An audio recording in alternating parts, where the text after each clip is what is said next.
Welcome to SVG-TV News for Thursday, March 25th, 2021. I am Rochelle Batiste with the details. Scientists monitoring Lasso Frey volcano are concerned with the increased seismic events at the volcano, with the highest recorded earthquake last evening at 3.1 magnitude with a shallow depth of 3 kilometers. Lead scientist Dr. Richard Robertson told SVG-TV News this evening in a telephone interview that the increase in seismic events started on Tuesday, with small events registering between 1 to 2.8 magnitude. He said one of the events was felt for at least 24 minutes and that they were all localized. Dr. Robertson said that what is concerning is the changes taking place with the magma, which is not known, and this can either make the new lava dome grow faster or it can lead to an explosive eruption. Often, in the classic case of how eruptions go, you will tend to have these earthquakes before the magma gets to the surface. So normally you will have these earthquakes before the eruption, say, started last December. But this eruption started very localized, very much at the top, and not doing very much earthquakes. But now it has the earthquakes that it should have had before, which tells us that something is coming. The thing that was happening before was probably something that was more shallow and fed by something very close to the surface.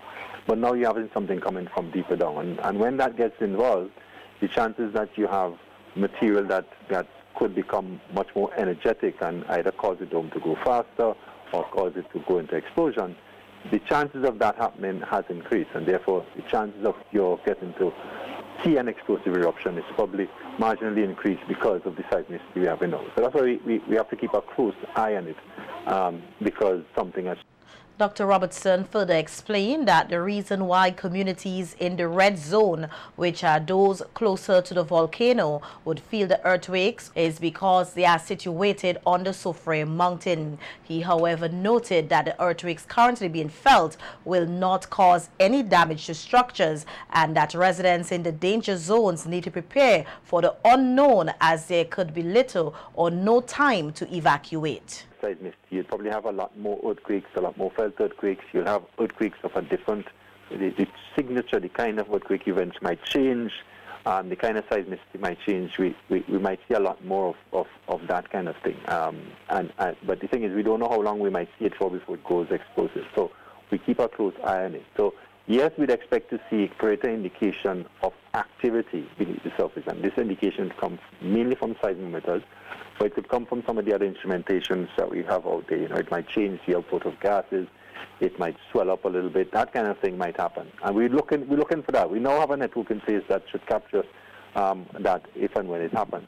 The challenge you would always have would be knowing exactly, you know, this is indicating definitively that something is about to happen, and we sometimes will have to, err on the side of caution, where, you know, it might be necessary that you might think that is about to happen, and people have to. The geologists also explained that earthquakes are felt when rocks are breaking, and it is also possible they are left over from the 1979 volcanic eruption.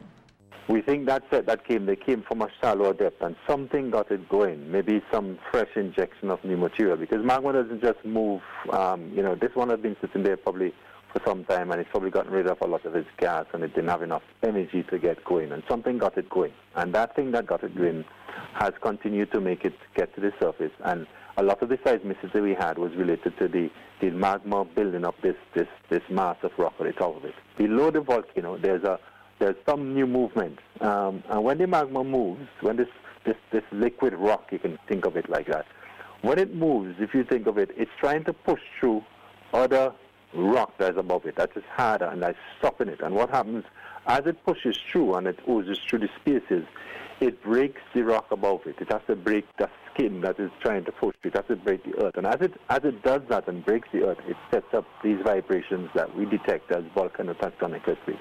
And seismologist Dr. Roderick Stewart is expected to stay on at least for another 2 weeks to help with the monitoring of the volcano. Director of the National Management Emergency Management Organization NEMO, Michelle Forbes, said that all agencies are on heightened alert and asked that residents in the red and orange zones to be prepared and on the alert. While no evacuation order has been given, Forbes said now is a good time for residents in these areas to put their house in order. We at the stage now we have been saying for the last few months we have to be ready for any sudden change, any quick change, and we should be even more heightened, asking persons to really heighten their preparedness in the event that this continues and escalates, and we may have to move into an evacuation. At the moment, we don't think so. We continue to monitor over the next few days, next few hours, but things can certainly change. But we want persons to be at this heightened state of readiness in the event that things go the other way. So we really just want persons to continue your preparedness. If you haven't done so before, this is the time now to get your house in order. Forbes said that NEMO has contacted subcommittees and other key agencies to step up their level of readiness in all of the communities in the red and orange zones. Most importantly, that plan within your family. What are we going to do as a family? Where we are going to go? Do we have arrangements with other friends or family in the green zone? And generally the green zone or the safer areas is from North Union on the eastern side down to Kingston, and on the western side, really from Curtains back up to Kingston, and of course in the interior of the island. So I'm really urging persons, put your things in place now. We have had enough time, almost 3 months, to get things ready. The volcano is telling us at a different stage. You're at a different stage now. We're not saying it's going to go explosively. We don't know, but we're at a different stage that we need to pay close attention to what is happening. And residents of the communities in the red zone of Lasso Frey Volcano are on heightened alert after it was reported last evening that increased seismic events have been recorded from the volcano. Larissa Pugsley-Kidd visited the area today and tells us more in this report.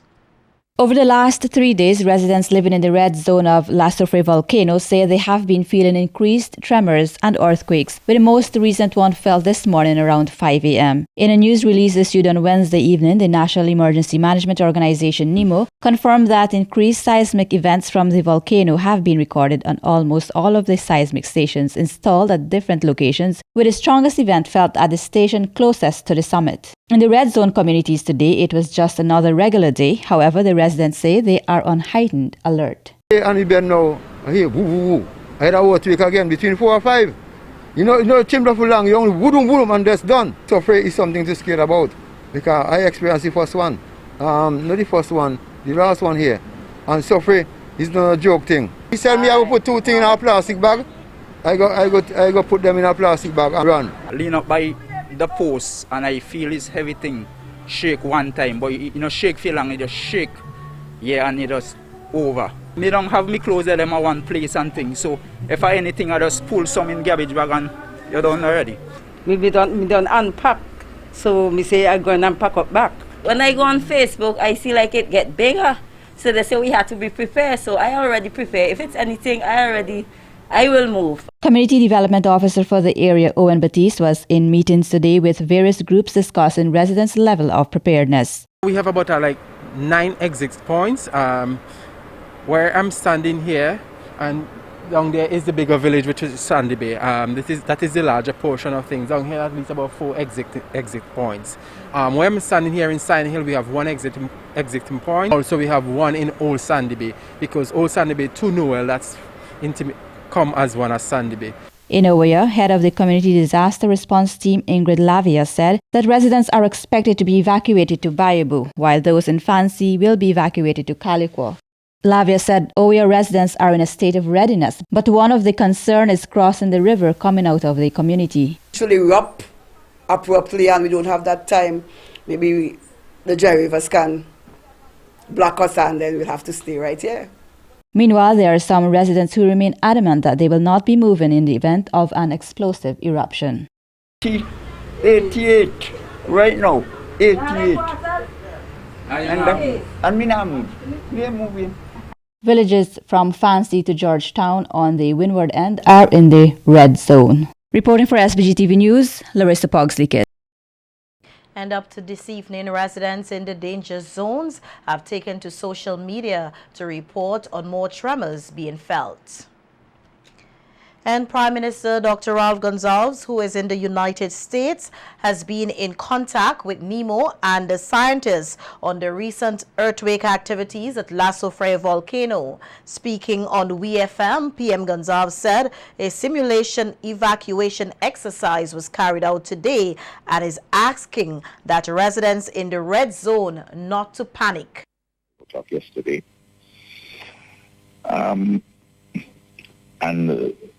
So the cabinet is seized of what is happening, and there's a simulation taking place today. That is to say, test the systems for any possible evacuation, just in case there is an explosive eruption. Okay. As always, we hope for the best and plan for the worst. Yes. But we must not get in the state of panic.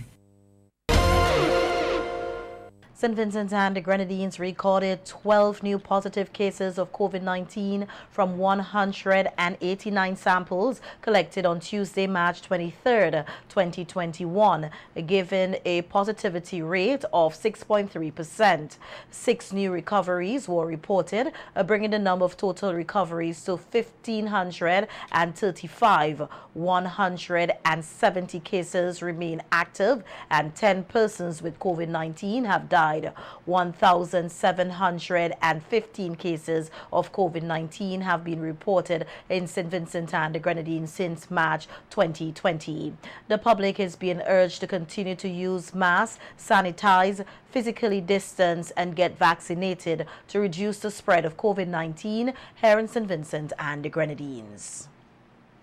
Opposition leader Dr. Godwin Friday says the reopening of schools is critically important, especially for disadvantaged students who are unable to participate in online teaching.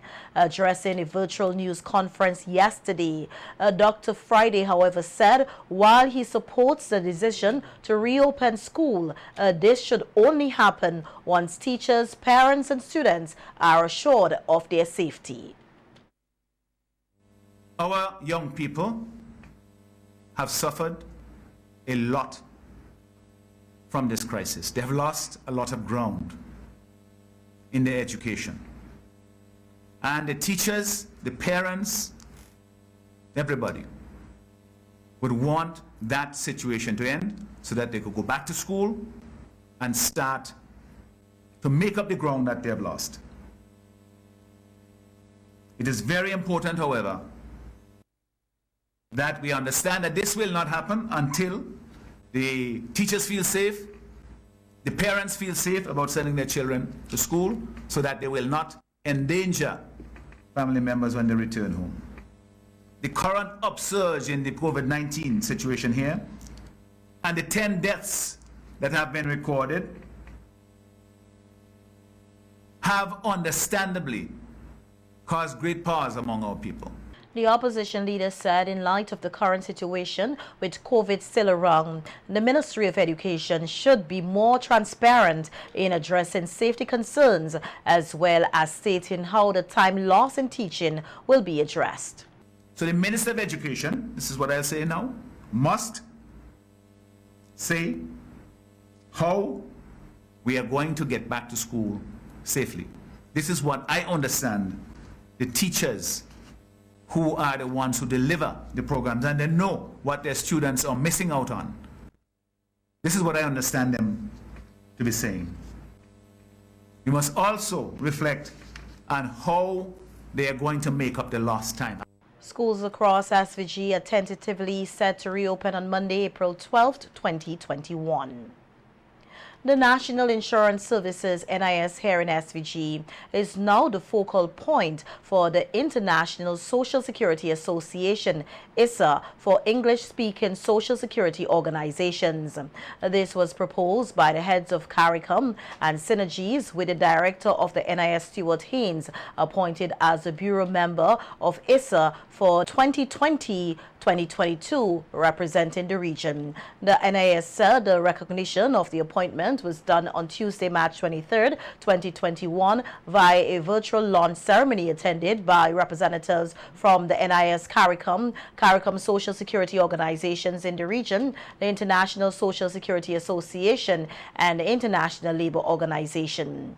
According to the NIS, the objective of the focal point institution is to ensure that social security systems in the region capitalize on the benefits from ISA's products, services, international presence, and relevant networking and knowledge building platforms. This affords them the avenue to benchmark, improve, and enhance their systems, administration, governance, institutional capabilities, and financial management.